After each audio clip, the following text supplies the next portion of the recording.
My best friend Timmy Tremolo is calling, SpongeBob. Isn't that crazy? He never calls me. He must have something important to say. Hey, yo, bro, you gotta check the news, man. I just been seeing that apparently this guy, Louis Armstrong, just came back from life, bro. It's crazy, bro. Get on the news, bro. You already know what's gonna happen, bro. Okay, bro, I'll check the news right now. That's crazy to hear that.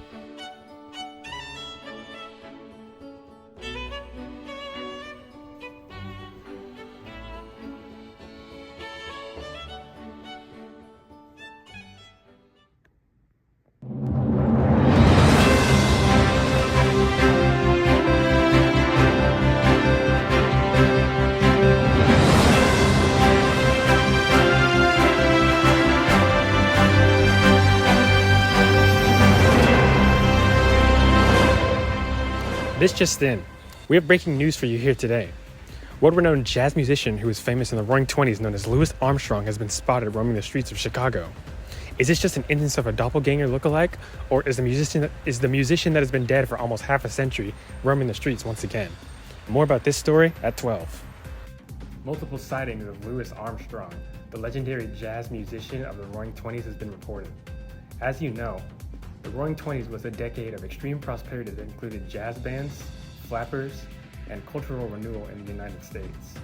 This time period is also where the popularity of a singular jazz musician named Louis Armstrong flourished, as he left New Orleans for Chicago to play with King Oliver's Creole Jazz Band, and then moved on to New York. It was also at this time that the first film to contain sound, The Jazz Singer, was released. It was the first sound film of the prominent decade as well as the first in history. If you're wondering how the prosperity of the Roaring Twenties came about, I'll let our historian Gladys Axe explain. And if you're interested, we have a special, never-before-seen interview with two eyewitnesses that claim that they have seen the character in person. You don't want to miss this. Thank you, Chops Charles. Good morning. I'm Gladys Axe. How did the prosperity of the Roaring Twenties come about, you might ask? The Roaring Twenties began in 1920 after World War I, and although Europe was devastated by World War I, the U.S. flourished. Since the mainland of the U.S. was not attacked during the war, the U.S. had been selling supplies to the Allies, so the U.S. became one of the richest countries in the world. And also, since the U.S. joined the war so late, the U.S. did not lose as many resources and manpower as Europe did. All of this led to the economic prosperity of the 1920s. Also, Thank you for being here today with this interview. You're welcome. Yes, sir. Yes, sir. Alright, so for the record, your name is? Oh, yes. My name is Samuel Syncopation.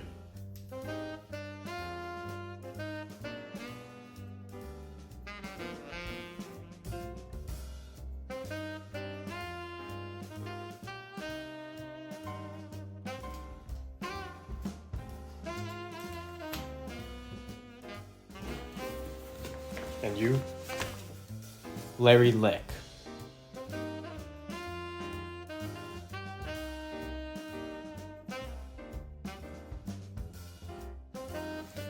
Did you spell that correctly?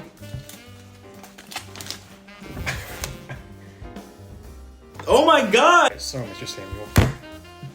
Sir, you say you've seen this Louis Armstrong out in public, yeah? You think you have a picture you can show the audience? Yes, sir, I do. It's right here on my phone. An interesting picture, Samuel. You know anything else about the Jazz Age? Well, frankly, I know all about it. The Jazz Age started in the Roaring Twenties with the popularization of jazz music, which is a blend of European and African styles. It's really popular with young people. Many jazz bands, many large ones, performed in clubs and concerts during this time period. The Jazz Age was really popularized by this guy named Scott Fitzgerald. You might have heard about him. He wrote the book The Great Gatsby. Throwing parties all the time. Interesting. Can you tell me more about the suspect? Yeah, I also know that the Jazz Age started at around 1918, at the end of World War I, while we were still really riding high from that victory. It really, mainly with the Great Migration of African American tribes from the Deep South, when they traveled to northern states, which really blew up the jazz music altogether. It really had its start in New Orleans. I don't care. and then it spread to other states, which boosted its success even more. Interesting. Like I was saying, with the rise of prosperity and social change and the expansion of jazz music across the nation came the rise of flappers. Flappers were young women who famously wore shorter dresses, had bobbed hair, and rebelled against societal restraints. They did many unladylike things, including going places alone, drinking and smoking in public, even gambling. The movement against societal norms of women intensified during World War I when they worked jobs previously occupied by men. And once the war ended, women didn't want to lose the freedom that they had during the war. Furthermore, women were enfranchised in 1920 with the 19th Amendment. And you say you also have a visual of this suspect? Oh, yeah. I drew a picture of him.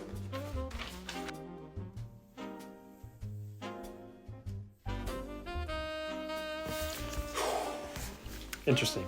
So is there any more information you have about the individual in the Jazz Age? Well, some famous people who influenced and popularized the Jazz Age include, Louis Armstrong, who is probably one of the most famous jazz musicians of all time.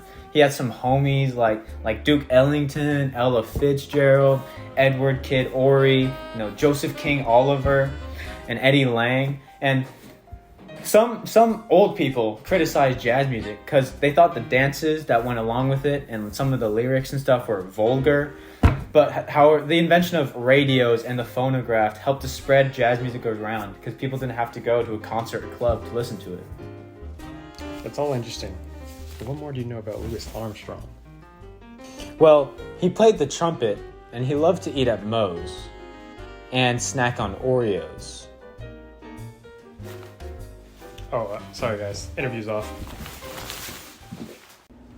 You're all done with that now? Okay. Now, as I was saying, the Roaring Twenties was also a period of great social change, with the progressives instituting various reforms, including women's suffrage and prohibition. However, overfarming and soil depletion in the plains regions led to the topsoil being very shallow and dusty, which set the stage for the Great Dust Bowl of the 1930s, which devastated the plains, farmers, and worsened the effects of the Great Depression. The Roaring Twenties ended with the stock market crash in 1929, which ushered in the Great Depression, a period of worldwide economic downturn. Back to you, Chops Charles. All right, unfortunately we have to end the broadcast early. Thank you for watching, and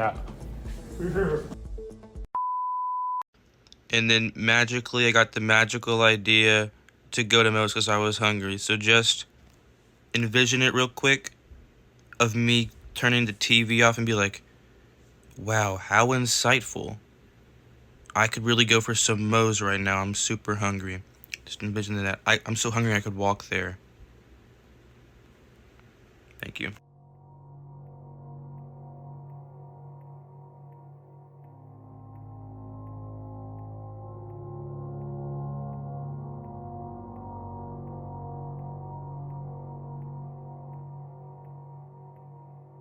Chops Charles, what are you doing at Moe's eating those Oreos and those Moe's?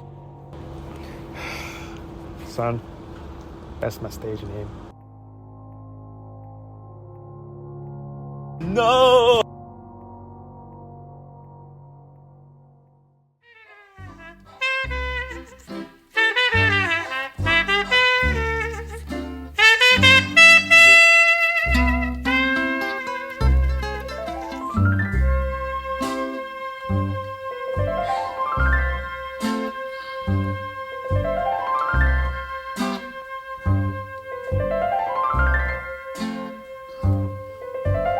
Hold me close and hold me fast. The magic spell you cast. This is La Vie en Rose. When you kiss me, heaven sighs, and though I close my eyes, I see La Vie en Rose.